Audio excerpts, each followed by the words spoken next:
At the Feldstein Family Law Group, we understand that the last thing you need when going through a separation is an extraordinary legal bill. As such, we pride ourselves on developing cost-saving tactics for our clients.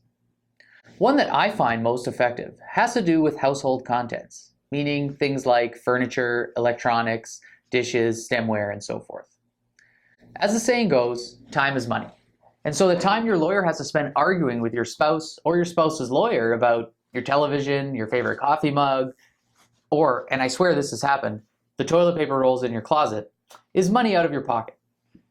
Many of my clients will vouch for the fact that the first time I meet with them, I often recommend that if they get into an argument with their spouse about who gets to keep the TV, they are better off just letting him or her have it, and in turn going out and buying a new, better TV. This is because when separations become particularly contentious, parties often make decisions out of spite, as opposed to making decisions or developing arguments and strategies out of logic, which can result in a spike for the legal fees on both sides. As a general rule of negotiation, particularly in family law, where conflict can be avoided, even where it feels like you are giving in, it should be.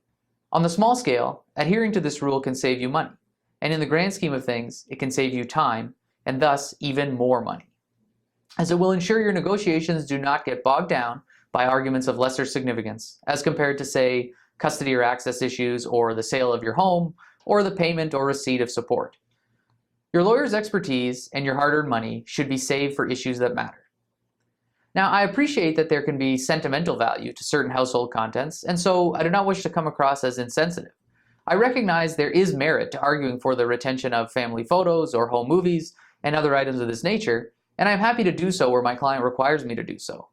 The return of these sorts of items can often be negotiated and included in interim or final terms of settlement as agreed to by separated spouses. I even acknowledge that in some circumstances there is merit to argue for the retention of a couch or a pool table or other large-scale items. But for the most part, I wanted to demonstrate that the idea, from the client's cost perspective, should be to prioritize. First, prioritize the issues, and then within that, prioritize the specifics within the issue. Doing so will allow you to set out a plan with me in order to work through your separation in an efficient and cost-effective manner. If you're looking for a lawyer who puts his clients first, I encourage you to call our office at 905-415-1636 and schedule a consultation. For the Feldstein Family Law Group, I'm Nick Slinko.